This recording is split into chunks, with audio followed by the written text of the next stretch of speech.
ఎదురు చూస్తున్నాను.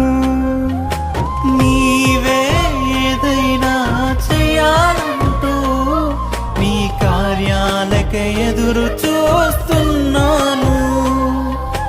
తప్పక చేస్తావని నిన్ను నమ్మి, తప్పక చేస్తావని నిన్ను నమ్మి, నీ కరముపై దృష్టి ఉంచినానయ్యా, నీ కరముపై దృష్టి ఉంచినానయ్యా.